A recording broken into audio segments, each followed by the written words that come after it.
Silent, ready, 5 second, start. मन को अगर कुछ भाएगा नहीं तो मन हटने के लिए तैयार नहीं होगा।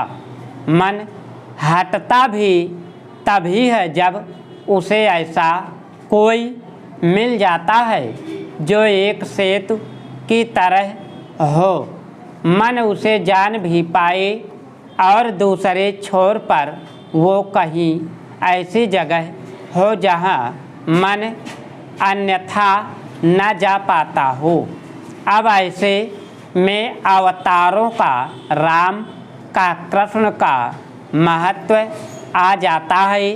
एक तरफ तो वो व्यक्ति है, उनकी कहानी, उनका आचरण ऐसा है जो मन को भाता है, सुंदर लगता है, और दूसरे सिरे पर वो उसकी ओर इशारा करते हैं। जो व्यक्ति से पार की बात है, एक राम तो वो है जो दशरथ के बेटे थे, इतिहास का एक पात्र थे, और दूसरे राम वो हैं जिनकी ओर कबीर इशारा करते हैं।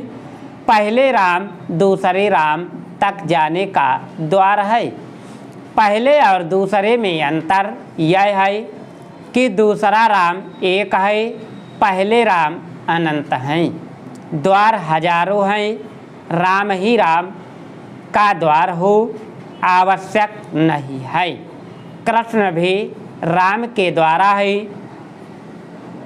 प्रत्येक संत राम का ही द्वार है।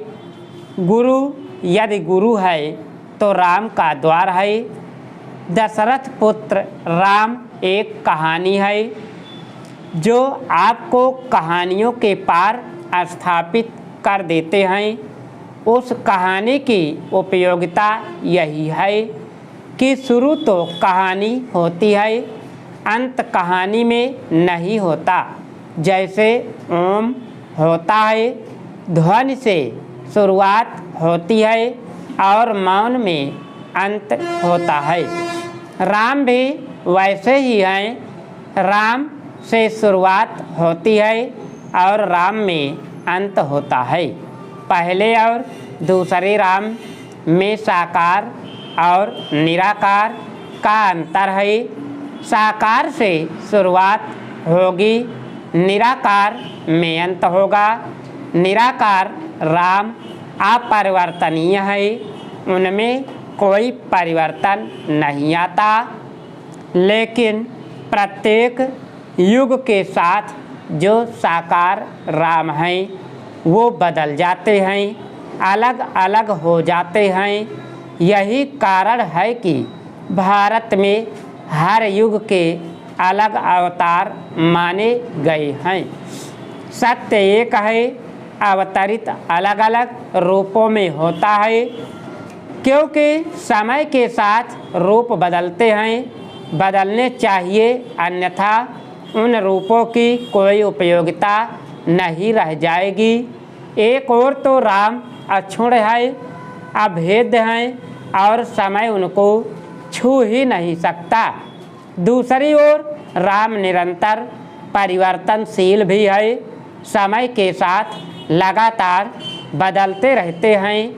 आज का राम अलग होगा, आज के राम की लीला अलग होगी। अगर हम जागरूक हैं, अगर हम ध्यानी हैं, तो ही उस राम को हम देख पाएंगे।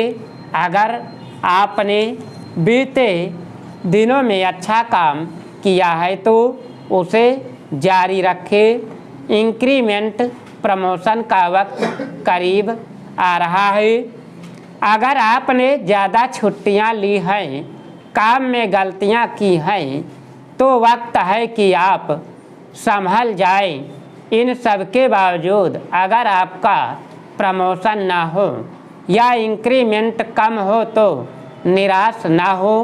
अगले साल पूरी मेहनत के साथ शुरुआती दिनों से ही बेहतरीन परफॉर्मेंस दे।